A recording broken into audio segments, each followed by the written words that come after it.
What is up, Sideways fam? It is Monday morning and there is a lot of stuff we got to do this week to get this IS300 ready for dyno with Dyno Dan at Unrivaled Tuning. So we're gonna go ahead and jump right into it and let's get it. So we're back to working on the IS300 build, and we already got the wastegate off, the radiator out, and the upper intake manifold off. And right now we're looking at the fuel system, and I don't know how the hell this thing was running with upgraded injectors, because there's only one fuel line to the rail. If you can see, the back is like literally plugged off right here. So I don't know what the hell is going on. I'm gonna rip everything out right now, and I guess we'll figure out how we're gonna get this thing done right. So I just wanted to show this super janky, shitty injector that everybody tries to run in their car. These are garbage.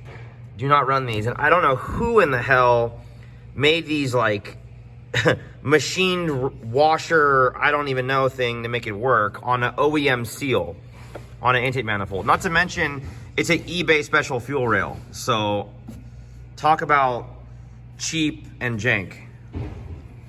Then another weird fuckery thing that I have no idea what the hell is going on is this was going to the front of the rail, and then you got it going to the regulator, which is normal, and then you got it draining out the regulator, which is normal. But the feed line is going from the bottom of the car to the dampener that's down there. Let me see if I can get it in frame. So there's a fuel dampener down here at the bottom, right there, okay? So the feed line is coming from the tank to the fuel dampener to now this AN fitting that I'm pulling on, and then going back into the rail. So I don't understand how we're gonna pressurize the fuel pressure regulator with fuel, and then have the regulator drain off the fuel rail and then drain the fuel back to the tank with 3 fucking lines. I don't fucking know. I don't get it. Like that, Rob? So we got 4 heads on the IS right now. We're pulling the cams out, pulling the intake manifold out, and I don't know what he's doing with his hand, but yeah, so we got the new Brian Crowers over here. We're gonna go ahead and put those in right now, and we already got the new hanger in the rear, so come over here and show you that too. Got the Autosport engineering setup right here. We're making room for the fittings right now, so let's get it done. Make more faces.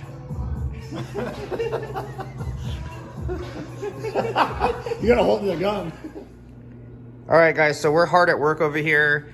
Cams are in. Those are BC264s that we showed you the part number for. I'm gonna go ahead and install new cam seals because they were destroyed. This is the part number that you're gonna use for both sides. And these actually are the same part number as a 2jzgte Vvti cam seal side. If anybody kind of wanted to know a little tip and trick on that, I already went ahead and modified this jumper to go ahead and put now oil pressure, fuel pressure, and also flex fuel, which the connector is over here, stuck underneath this Vvti sensor.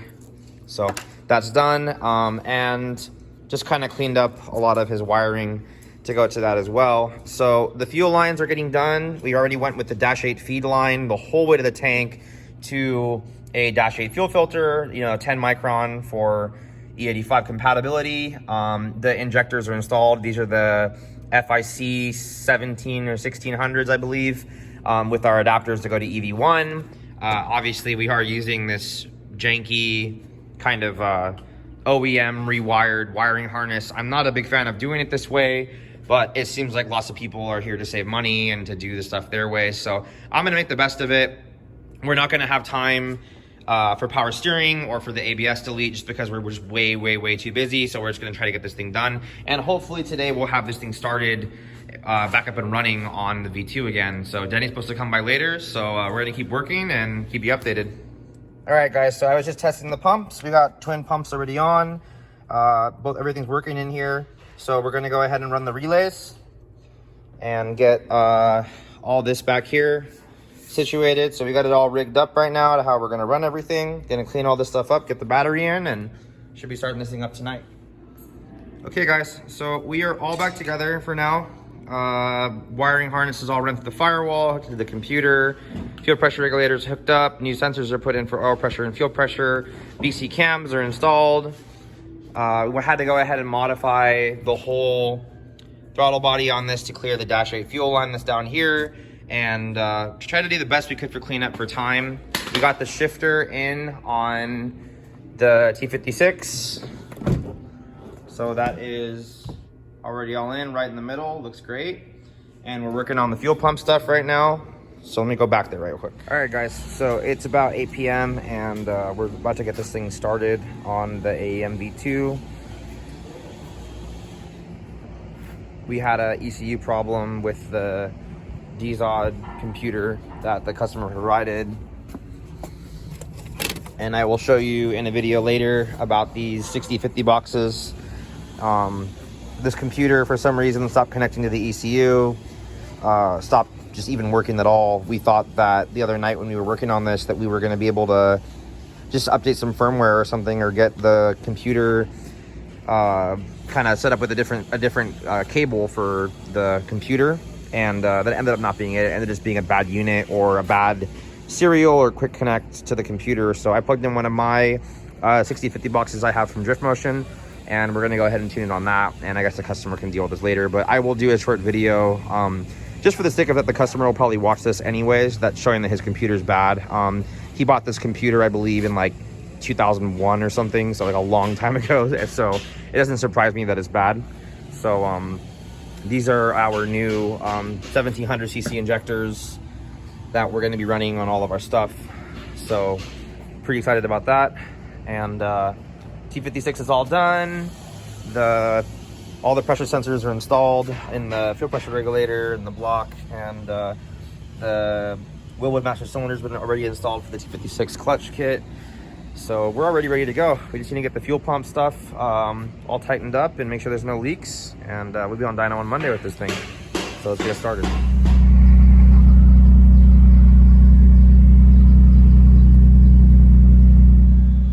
Okay guys, so we are here at Apexi USA with Q's IS300 with a 2jzgte Vvti swap. I've already went ahead and removed the front bumper because we're pretty sure this intercooler, being the CX Racing Special, is probably not going to put out as much power as the customer's asked. We're going to try, if needed, to change the intercooler on dyno if the customer is willing to pay for it.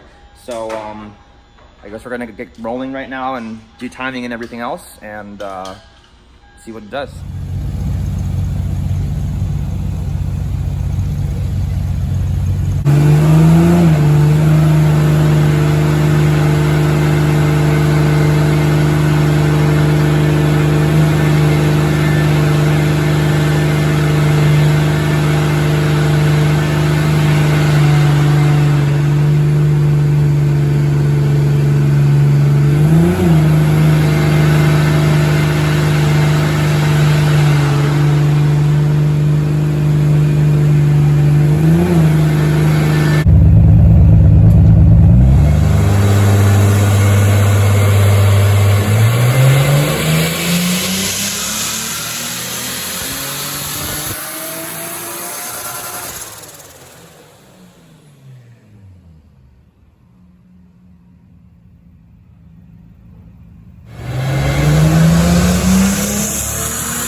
Start saying no.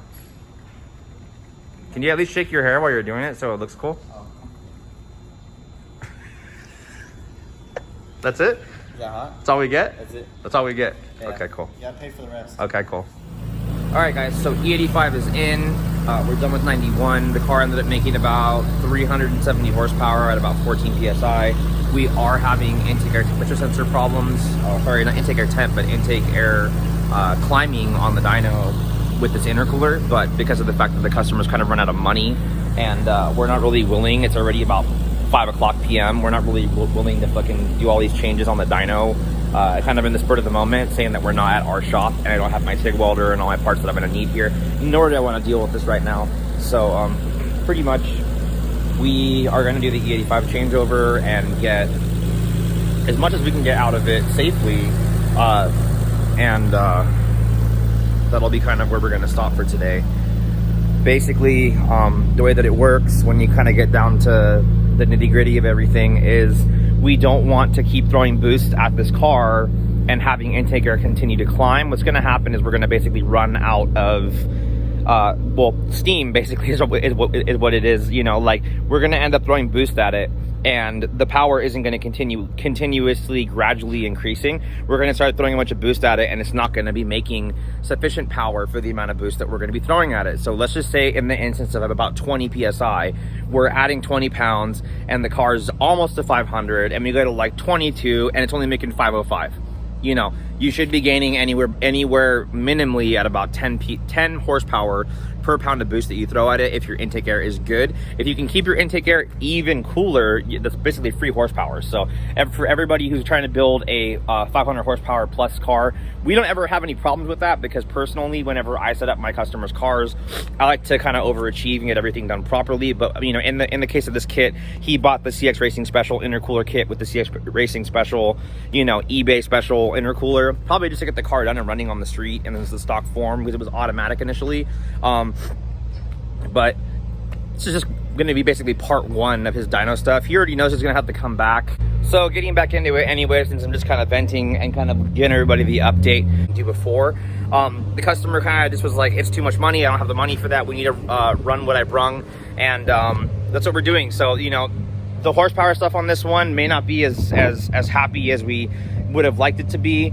But all in all, I think the customer's still going to be really, really happy, considering that the car came in not running with the blown up transmission, and now he's got twin fuel pumps, t56, you know, big turbo, good wastegate, computer stuff's all situated. This car is on AEm ECu on a 6050 box, like we had talked about earlier. So we're going to go ahead and get into it right now. He's doing drivability right now, and let's get it.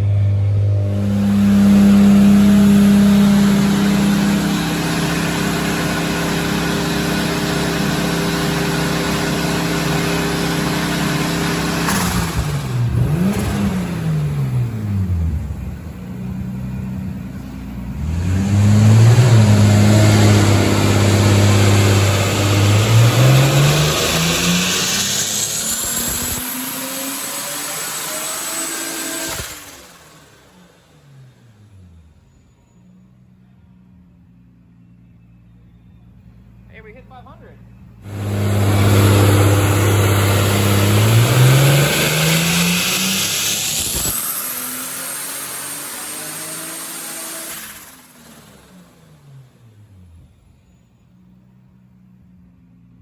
What? All right, guys, so dyno is done. The car ended up making about 590 horsepower at about, I believe, about 22 pounds, 2jzgte Vvti with a powerhouse racing, about a 72mm turbo. We did recommend to the customer to be very careful, because we wanted to go ahead and leave the car a little bit more conservative, considering that the guy comes from a front wheel drive style of car and driving and everything. So, I mean, we didn't recommend going that high, and it's on stock wheels. So, I guess we'll see how this goes and how long the car lasts, guys. So we just unloaded the car right now. We're getting it pulled out right now, and we're gonna be on our way to the shop. So let's go. If it's a second, and as soon as I say hit, I think it's hit the hassle. So IS300 is totaled. Homie got on it on the way down from Vvti and lost it. After all that work.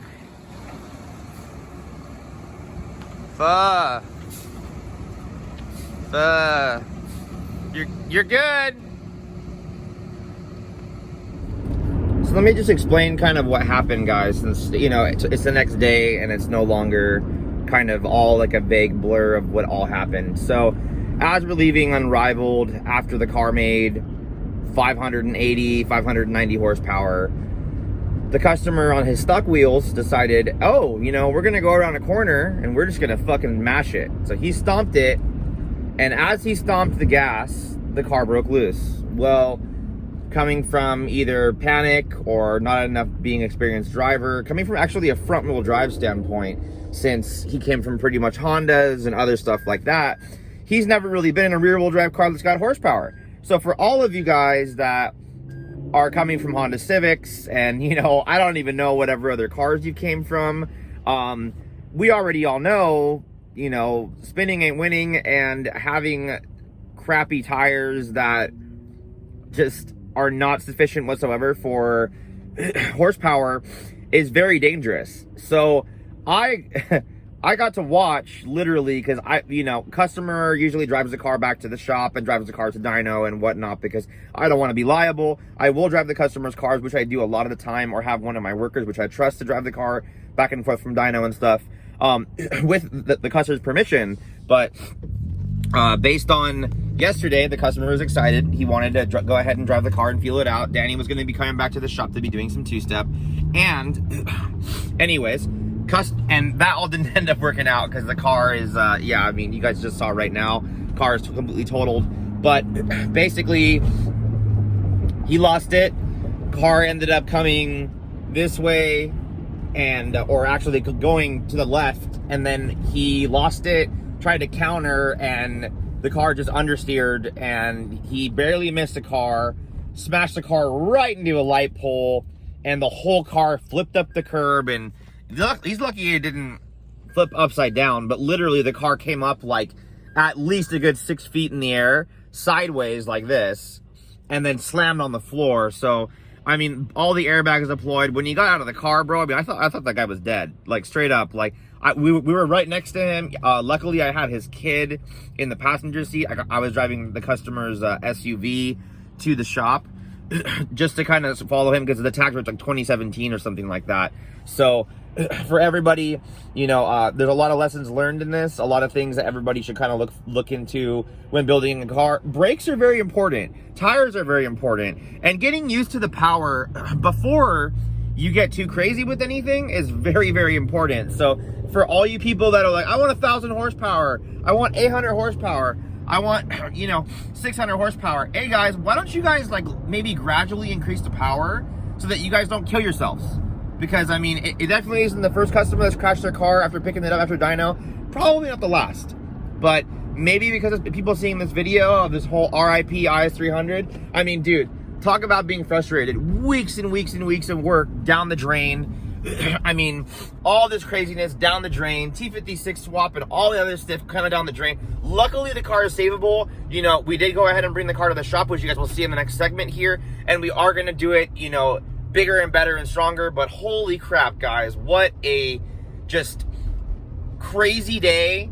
And it was a long ass day. We got to dyno at 9 o'clock and didn't even get out of dyno till like 6 or 7 p.m.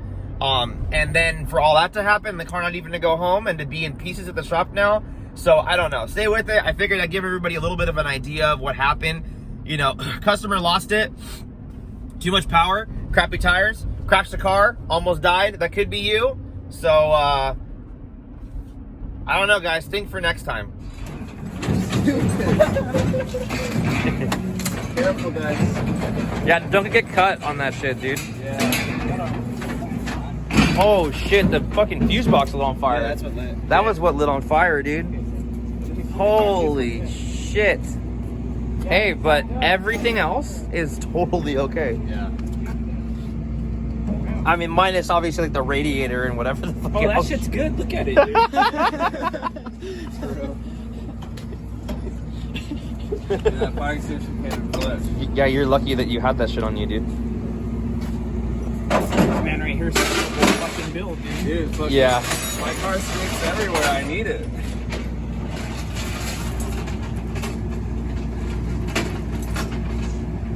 So what did we learn today, Q? What did we learn? What did we learn? We learned kids' tires are important. Tires are important, children. Tires are important. But the next one will be stronger and better. And we will bring the wheels. And we will bring the wheels and tires. Yeah. Oh my god. It's been worse.